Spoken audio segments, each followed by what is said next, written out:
경제를 생생하고 상생하게 만드는 분들을 만나보는 생생초대석입니다. 경제가 생생해지려면요, 빚은 절대 지면 안 되는데 이게 쉽습니까? 잘 안 되죠. 살다 보면. 자금 사정 어려워지다 보면 여기저기 대출 알아보게 되고요. 하다 보면 좀 더 쉬운 방법, 편리한 방법으로 돈을 융통하려고 인터넷 검색하게 되고요. 그러다 보면 또 불법 금융 광고 보게 되고요.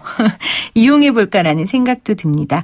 인터넷상의 불법 금융 광고에는 어떤 것들이 있는지 또 유의사항은 무엇인지 금융감독원 불법금융대응단 김종호 팀장과 말씀 나눠볼게요. 팀장님 안녕하세요. 예, 안녕하세요. 네, 불법금융대응단에서 사람을 잡으러 다니진 않으시죠? 네, 저는 모니터링만 하고 있습니다. 네, 잡으러 다니는 건 경찰분들이 하러 다니시죠? 예, 맞습니다. 네, 인터넷 검색하다 보면요, 이 불법 금융 광고가 굉장히 많아요. 예. 주로 어떤 것들이 있습니까? 미등록 대부업자들이 올린 광고가 많고요. 또 요즘 작업대출 광고도 많이 있고요. 네. 대출 말고는 통장매매 광고도 많이 있습니다. 통장매매요? 예, 통장매매 광고도 많이 있습니다. 아, 그렇군요.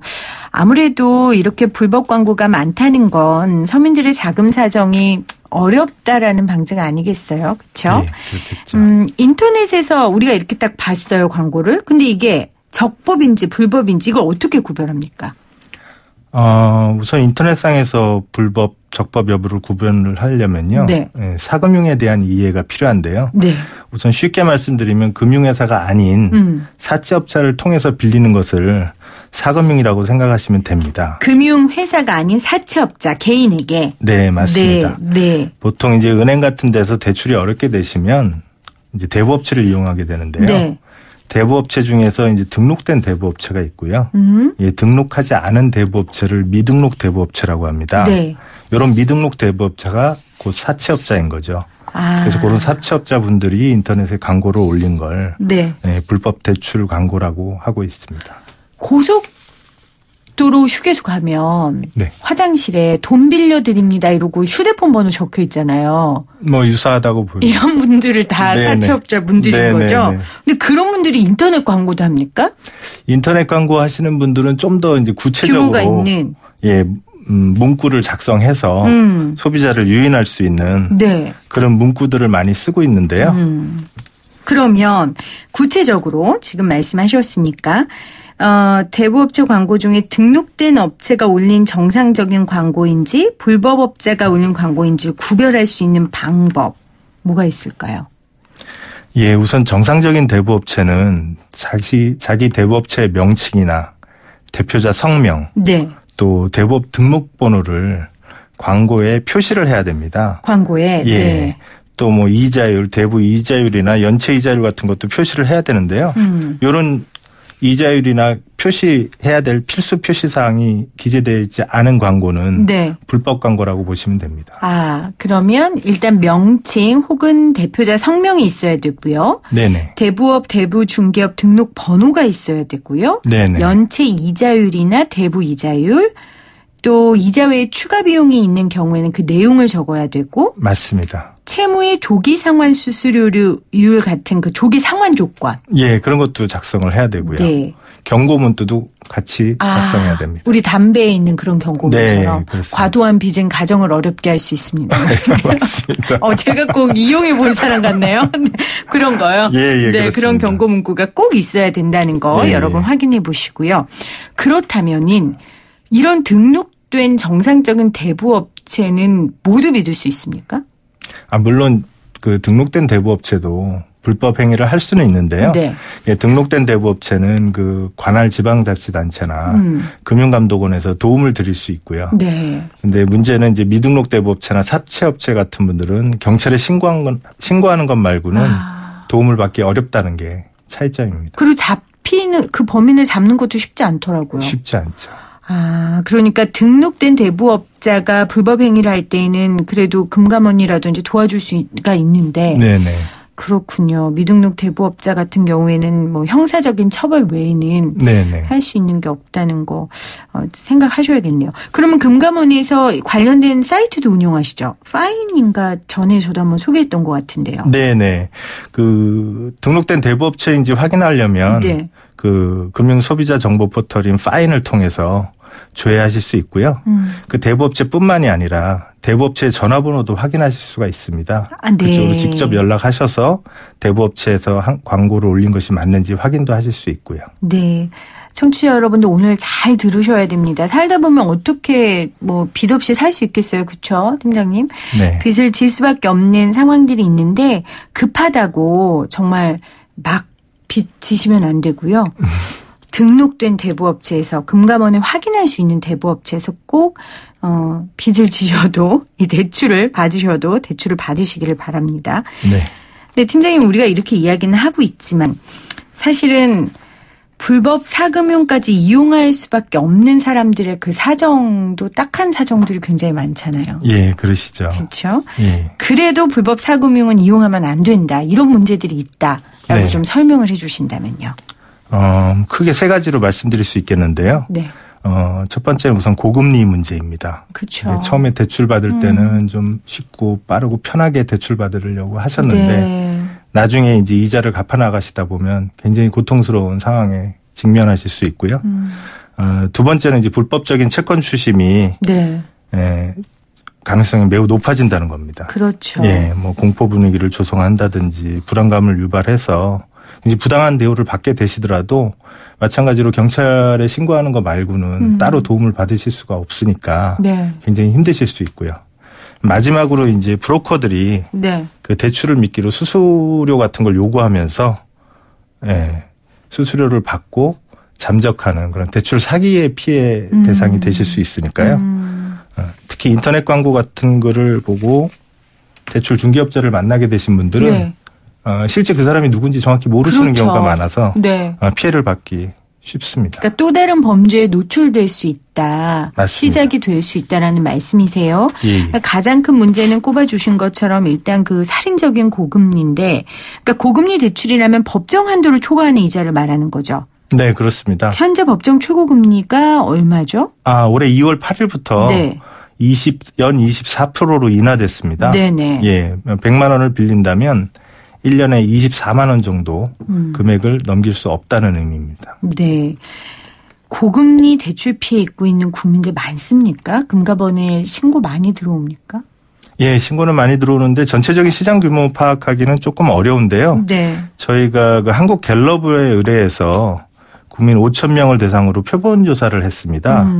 예, 최근 2017년 말 기준으로 국민 전체의 한 1.3% 정도가 네. 사금융을 이용하시는 걸로 보이고요. 네. 인원수로는 52만 명 정도 되시고요. 이용 금액은 한 6.8조 원 정도 되는 걸로 추정됐습니다. 와, 많네요. 그런데 정확한 건 모른다. 더 많다는 얘기잖아요. 그럴 수도 있죠. 현실적으로는. 예. 네, 오늘 인터넷 불법 금융 광고 주의 사항 금감원 불법 금융팀장 김종호 팀장께 직접 지금 알아보고 있는데요. 좀 구체적인 사례들을 좀 이야기해 봤으면 좋겠어요, 팀장님. 연 66% 초과하는 이 초고금리 이용하는 국민들. 네. 구체적으로 어떤 사례가 있었습니까? 고금리 피해는 이제 소액 대출에서 더 극명하게 나타나는데요. 그렇죠. 아무래도 부담이 좀 덜하니까. 네. 그 이모 씨 같은 분은 생활자금으로 일주일에 50만 원을 상환하는 일주일 후에 50만 원을 상환하는 조건으로 선이자 20만 원을 공제하고 30만 원을 빌렸습니다. 그러니까 이미 빌릴 때부터 20만 원 이자를 뗐어요. 네, 50만 원 중에. 네. 선이자까지 감안하면 이게 3,000%가 넘는 어마어마한 금리고요. 네. 예. 근데 또 일주일 후에 상환을 못하면 매주 15만 원씩 추가가 됩니다. 네. 그래서 결국에는 이모 씨가 원금과 이자 합해서 400만 원을 갚았는데요. 사채업자는 추가로 600만 원을 더 갚으라고 요구했다고 합니다. 그러니까 50만 원에서 시작한 거잖아요. 그렇습니다. 근데 600만 원을 추가로 또 갚아야 되는. 네네. 그렇게 요구하고 있다는 거죠. 그런데도 불법 대출이기 때문에 구제받을 수 있는 방법이 전혀 없다는 게 문제네요. 예, 그래서 사금융 이용하게 되면 저희 쪽에서도 이제 분쟁 조정을 해드릴 수가 없다는 게 안타까운 부분이고요. 팀장님 안타까운 사례들 많이 접하시겠어요, 진짜. 예, 그렇습니다. 경찰이나 법원에 직접 도움을 요청하셔야 되는데 쉽지 않은 상황으로 말씀하시는 분들이 많이 있습니다. 네. 또 이 불법 채권 추심 이런 거 영화나 드라마 보면 되게 많이 나오잖아요. 예. 빚쟁이들이 이제 빚 받으려고 와서 괴롭히고 네네. 또 부모님들은 그 아이까지 자녀까지 피해받는 장면들을 보게 되고 맞습니다. 이런 거 드라마에서 많이 보는데 사실 드라마에만 있는 일이 아니죠. 현실적으로 피해 입은 사례 많죠. 예, 많이 있습니다. 어떤 거 있어요? 페이스북 광고를 보고 네. 대출 500만 원을 받게 된 박모 씨에 대한 얘기인데요. 페이스북이요? 예. 거기 광고를 보고 이제 미등록 대부업자랑 접촉하게 된 겁니다. 이분은 이제 500만 원 대출 받으면서 월 100만 원씩 이자를 내기로 했습니다. 아이고. 연으로 따지면 이게 240%인데요. 문제는 이제 이자를 제대로 못 갚으니까 사채업자가 페이스북에 이름이랑 신상 정보를 공개하겠다. 뭐 이렇게 협박을 한다는 것이죠. 네. 500만 원을 대출받고 월 100만 원씩 이자. 그런데 이걸 당연히 못 갚죠. 이거를 빌릴 정도면 재정 상태가 굉장히 어렵다는 얘기인데. 그렇습니다. 근데 이렇게 협박까지 받으니 굉장히 힘드셨겠습니다. 그러면 이런 불법 채권 추심에는 또 어떤 행위들이 해당됩니까? 그러니까 알아야 될 거 아니에요. 이 행위는 불법이다. 네네. 니네 이렇게 하면 나 이거 경찰에 신고할 거다라고 이야기를 하셔야 될 거 아니에요. 맞습니다. 어떤 행위들이 불법 채권 추심에 해당됩니까? 정당한 이유 없이 반복적으로 채무자를 방문해서 공포심을 유발하는 행위가 있습니다. 근데 정당한 사유라는 게 빚을 받을 사람은 돈을 받을 사람은 나 정당하다라고 얘기하겠죠. 예. 근데 이제 반복적이라든가 방문 횟수 같은 거를 좀 따져봐야 되는데요. 그거는 이제 법원에서 판단하셔야 될 부분인 것 같고요. 또 야간에 전화를 해가지고 불안감을 유발하는 행위도 불법에 해당될 수 있습니다. 그러니까 내가 불법 대출을 사용했다 하더라도 어쩔 수 없이 사용했다 하더라도 이런 행위가 반복적으로 계속된다면 꼭 경찰의 도움을 요청하셔야 되겠네요. 네, 그렇습니다. 불법 사금융 이용하다가 대출 사기까지 당하는 경우도 있다고요. 예, 특히 인터넷을 이용하다 보면요. 대출을 믿기로 해서 수수료 명목으로 돈을 요구하고요. 네. 그 돈을 받고 잠적하는 사례가 많이 있습니다. 돈은 안 빌려주고? 맞습니다. 와. 그러니까 그런 이유로 이제 기존에 대출이 많으니까 신용등급을 올리려면 어떤 작업을 해야 된다라고 하면서 이제 수수료를 요구하거나 예, 저금리 대출로 전환해 주겠다라고 하면서 개인 신상 서류들을 요구하는 것이죠. 이런 신상 서류들을 제공했을 때는 개인정보 유출 문제로 추가 피해가 발생할 수도 있습니다. 그렇죠. 아까 말씀드린 대로 또 다른 범죄에 타깃이 될 수 있겠죠. 개인정보가 유출되니까요. 인터넷 불법 대출 광고에 대해서 우리가 지금 집중적으로 이야기를 나누고 있는데요. 제가 지금 인터넷 또 보니까 뭐 이런 거죠. 뭐 군미필, 무직자, 주부, 저신용자, 신용불량자 전문 대출. 네, 맞습니다. 그러니까 보통 이런 분들이 이제 대출이 힘드니까 이제 이런 분들에게 쉽고 빠르고 간편하게 대출해 주겠다. 이렇게 사람들을 유혹을 많이 하던데 작업 대출이라는 말도 많이 보이더라고요. 작업 대출이 뭔가요? 보통 대출을 받으려면 그 사람의 신용을 평가하기 위해서 그렇죠. 기본이죠, 그게. 맞습니다. 재직증명서나 급여명세서 같은 서류들을 확인하는데요. 이 금융회사에 제출하는 서류들을 조작해서 만들어주는 것을 말합니다. 그래서 금융회사를 속여서 대출받는 행위를 작업대출이라고 합니다. 그러니까 돈을 대출해 주는 게 아니라 금융회사에서 대출을 받을 수 있게끔 서류를 조작해 주는 거예요? 맞습니다. 근데 이거 범죄 아니에요? 당연히 범죄고요. 네, 사기에 해당될 수 있습니다. 그러면 이것도 당연히 처벌을 받겠네요. 예, 뭐 사기에 해당된다면 형법상 10년 이하의 징역에 해당이 되고요. 이게 문서 위조 변조가 해당되기 때문에 문서 위조 변조나 행사죄에 해당이 되면 5년 이하의 징역이나 1,000만 원 이하의 벌금에 해당됩니다. 예, 중요한 것은 대출 서류를 조작한 불법업자뿐만이 아니라 이것을 사용하여 대출받은 사람도 형사처벌을 받을 수 있다는 점입니다. 그렇겠죠. 네네. 왜냐하면 조작을 의뢰한 거니까. 가담한 공범이 될 수도 있고요. 그렇군요. 사례를 조금 구체적으로 주시면 청취자분들이 조금 더 이해가 빠를 것 같아요. 작업대출 사례요? 네네네. 그러니까 뭐 어떤 광고가 작업대출 광고인지. 네네네. 네.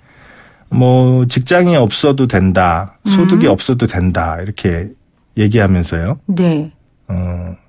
어떻게든 대출받는 자격적 조건을 확실하게 맞춰줄 테니 누구나 100% 승인을 보장한다 이렇게 광고를 하고요. 네. 뭐 허위 서류 때문에 걱정하지 않아도 된다 이렇게 광고를 합니다. 네.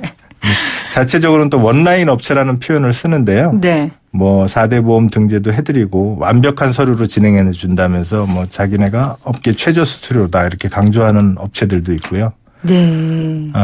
일부 업체는 이제 정상적인 대출이 아니다. 네. 자기 스스로 인정하면서 그러나 자금은 확실히 만들어 주겠다. 뭐 경찰서를 왔다 갔다 할 일은 안 만든다. 딱 봐도 가짜 같은데요. 아니 원래 최저 뭐 완벽 100% 이런 말들은 의심해 봐야 됩니다. 맞습니다. 네, 특히 이렇게 대출이 얼마나 까다롭고 어려운데요. 이거 자체가 말이 안 되는 거죠. 자, 작업대출 관련된 사례 좀 들어봤고요. 저는 팀장님 이 통장매매 광고 아까 말씀해 주셨는데 이게 어떤 건지 궁금해요. 좀 사례로 소개해 주시겠어요? 통장매매 광고 어떤 겁니까? 통장매매 광고는 보통 뭐 매일 당일날 20만 원씩 주겠다. 아니면 뭐 한 달에 아무것도 안 하고 450만 원 정도는 벌 수 있다. 네. 뭐 이렇게 현혹하고 있고요. 저 이런 거 SNS에서 진짜 많이 봤는데? 맞습니다. 보통 이 업체들이 뭐 해외 직구 수입 업체다. 네. 이렇게 주장을 하면서 뭐 세금 감면 용도로 사용을 하지 다른 용도로는 사용하지 않는다. 뭐 이렇게 강조도 합니다. 네. 본업하면서 명의만 빌려주면 된다. 이런 식으로 유혹을 하고요. 통장매매 자체가 불법이라고 뭐 얘기하면서 홍보하는 경우도 있고요. 네. 뭐 각오하고 거래해야 된다. 하지만 문제가 생기더라도 큰 피해는 없다. 벌금 나오면 전액 지불해 주겠다. 네. 이렇게 유혹하는 경우도 있습니다. 나쁜 사람들은 참 부지런해요. 어떻게 이렇게 다양하게 사례들을 만들어낼 수 있을지 참 다시 한번 제가 놀랍습니다. 오늘 불법 광고, 금융광고, 불법 사금융 이야기 나누고 있는데 팀장님. 네네. 물론 우리가 주의해야 되고 조심해야 되는 건 당연한 거지만 근본적으로는 일단 정부 차원에서 서민금융을 지원할 수 있는 좀 다양한 제도. 그래서 불법 금융광고에 현혹되지 않게 만드는 게 정부에서 할 일 아니겠습니까? 예, 맞습니다. 관련된 제도가 많이 있죠? 예, 제도도 서민금융 지원한 다양한 제도 많이 있고요. 네. 서민금융 상품으로는 뭐 햇살론, 미소금융, 바꿔드림론 같은 다양한 상품들이 있습니다. 네네. 네. 그런 제도들을 좀 적극적으로 이용하시고요. 생생경제에서도 꽤 여러 번 다뤘습니다. 여러분들 홈페이지 오셔서 저희 YTN 라디오 생생경제 홈페이지 오셔서 검색해 보시면 좀 그동안 했었던 인터뷰들 보실 수 있거든요. 그래서 정확한 정보를 가지고 대출 서비스를 받으셔야 될 것 같아요. 조금 더 자세한 서민금융상품 알려면 팀장님 어디로 가야 될까요? 예, 뭐 서민금융 상품이 종류가 많고요. 네. 지원 대상이나 조건이 다양하기 때문에 서민금융진흥원에 연락해 보시고요. 네. 본인의 신용도에 맞는 맞춤 대출을 상담받으시는 게 좋을 것 같습니다. 네. 오늘 다양한 사례를 들어서 인터넷상의 불법 금융 광고에 대해서 설명 잘해 주셨습니다. 김종호 금감원 불법 금융 팀장이었습니다. 고맙습니다. 예, 감사합니다.